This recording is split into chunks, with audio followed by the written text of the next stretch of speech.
আসসালামু আলাইকুম। আপনারা যেন এই যে এক একজনের বিএনপি নিয়ে যে বিভিন্ন এই যে বিভ্রান্তি ছড়াইতেছেন এবং বিভিন্নভাবে যে এই যে আলিজালিগুলি করতেছেন, এগুলো আপনারা আসলে চিন্তা করে দেখেন। একজন মানুষ যদি অন্যায় করে দলের তো কোনো দোষ নাই রে ভাই।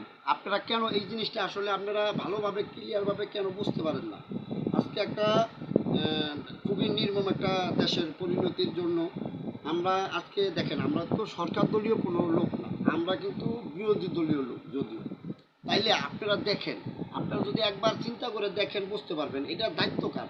এটার দায়িত্ব হয়েছে সরকারের। যেমন যে সরকার আছে, ডক্টর ইউনূস আছে, তারপর তার সাথে আরও লোক আছে, আইন শৃঙ্খলা বাহিনী আছে, তারা ভালোভাবে আসলে দেশের বিভিন্ন এই কর্মকাণ্ডগুলি ভালোভাবে আপনারা জিনিসটা তদারকি করে দেখেন। ক্লিয়ারভাবে দেখলে বুঝতে পারবেন বিষয়টা আসলে কি। দেখেন কারো মানে একটা নির্দোষ মানুষের দোষী না কইরা আপনারা সুস্থভাবে আগে চিন্তা করে দেখেন কিভাবে ক্লিয়ারভাবে দেশটা সুন্দরভাবে আমরা সবাই মিলে ভালোভাবে দেশটা পরিচালনা করতে পারি। আপনারা এই চিন্তাটা করবেন। সবার আগে আমার অনুরোধ রইল ভাই, আপনারা আসলে আপনারা ভাবেন না যে আজকে সমাজের জন্য সরকার যদি ভালোভাবে পদক্ষেপ নেয় সব কিছু সম্ভব। তাহলে সরকারের যদি সম্ভব হয় তাহলে কেন আপনারা শুধু একরোখা বিএনপির দোষ দিচ্ছেন? এটার ভিতরে আওয়ামী লীগ আছে, জামাত ইসলাম আছে, তারপরে আপনার যে পাঙ্খা মার্কা চরমালাই আছে, এরকম বিভিন্ন দল আছে। তো সব দলের মতনই বিএনপিও এরকম একটা দল। এটা আপনাদের সমাজের মানুষরা হয়তো বুঝতে পারেন না অনেকে, কিন্তু আপনারা শুধু শুধু বিএনপিটাকে বিভিন্নভাবে আপনারা দেখতেছি একটা ক্ষেত্র যায় আরেকটা ক্ষেত্র নিয়ে যাচ্ছেন। এটা কিন্তু ভুল ধারণা আপনাদের। দেখেন বিএনপির ভিতরে এমনও ভালো লোক আছে, তারা কখনো কারোর সাথে আপনি ভালোভাবে তদন্ত নিয়ে দেখতে পারবেন কারোর সাথে খারাপ আচরণ করে নাই। কেউর সাথে রাজনীতি মানি সামাজিকভাবে সুন্দরভাবে আমরা আসলে সমাজের জিনিসটা সবাই মিলা তুলে ধরতে পারি।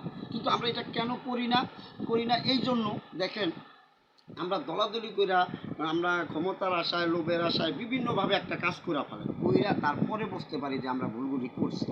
কিন্তু এটা ঠিক না। আসলে দেখেন আপনারা ভালোভাবে জিনিসটা চিন্তা করে দেখবেন, আজকে সমাজের জন্য যদি সরকার যদি চায় সব কিছু সুস্থভাবে তৈরি করবে সম্ভব। তাহলে যদি সব সম্ভব হয় তাহলে কেন আপনারা শুধু শুধু এই যে বিএনপি রূপে দোষটা চাপাইতেছেন এগুলি কইরেন না, কেউ কইরেন না। আপনারা দেখেন সমাজে সবাই ভালোভাবে বাঁচি কীভাবে ওইটার চেষ্টা করে। দেখেন আমাদের তারেক জিয়া সাহেব বলছেন, তিনি কিন্তু সবসময় বলেন যে আমরা কোনো কিছু যারা খারাপ করবেন, যারা এই ধরনের আজে বাজে কাজের সাথে জড়িত তাদের সাথে আমরা নাই। সে স্পষ্ট বার্তা দিছে যে বিভিন্নভাবে যে কারোর সাথে আপনারা যারাই পদ পাইবেন বা যারা কর্মী আছেন সবাই চিন্তা ভাবনা করে দেখেন যে প্রত্যেকটা লোকের বইলা দেওয়া হয়, আগে জিজ্ঞাসা করা হয় সঠিকভাবে যে আপনারা কি বিএনপিকে ভালোবাসেন, পছন্দ করেন, তাইলে আপনারা থাকেন, নাইলে থাকার দরকার নেই। আমরা কিন্তু সুস্থভাবে সব কিছু সুস্থ রাজনীতিটা পছন্দ করি। বিএনপি দল সবসময় সুস্থ রাজনীতি পছন্দ করে। দেখেন এত বছর খালেদা জিয়া সরকার, আপনাদের দেখেন চিন্তা করলে বুঝতে পারবেন মানুষটা দেখেন নিজের সুখটা চিন্তা করে নেই, কতটুকু অবহেলা করে তারে রাখছিল। আপনারা সবাই দেখছেন, তখন আপনারা কেউ কথা বলেন নাই। তখন আপনারা কি করছেন? তখন আপনারা রুমের ভিতরে আটকা ছিলেন, তখন চিন্তাও করেন নাই যে সমাজটা আজকে কত নির্মম। আজকে এই জায়গাতে বাইরে আইসা আজকে আপনারা কি করতেছেন? আজকে বিভিন্নভাবে বিএনপিটাকে হেরস্তা করার জন্য বিভিন্নভাবে আপনারা বিভিন্ন রটাইতেছেন। এই ভুল ধারণাটা আপনারা আসলে মাথা থেকে সরায় ফেলান।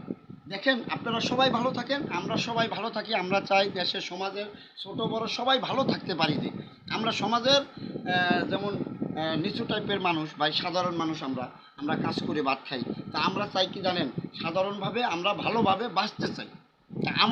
আমার এই বার্তাটাই রইল ভাইয়া আপনাদের পুরা বাংলাদেশের সবার কাছে আমার অনুরোধ রইল ভাই, আমরা চাই কি জানেন, আমরা দুই মুঠো ভাত, দুইটা ডাইল ভাত খাইয়া যায় আমরা সুখে শান্তিতে থাকতে পারি।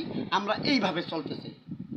এটা আমার কথা হইলো কি যে আপনারা যদি সবাই চিন্তা করেন, সবাই মিলে একটা কাজ করলে সুন্দর হয়। আপনারা ওই চিন্তা করে সমাজটা সুন্দরভাবে আমরা করি, এই জিনিসটাই আমার কাছে আপনাদের কাছে বার্তা রইল। সবাই ভালো থাকবেন এবং দোয়া করবেন আমার জন্য। আল্লাহ হাফিজ।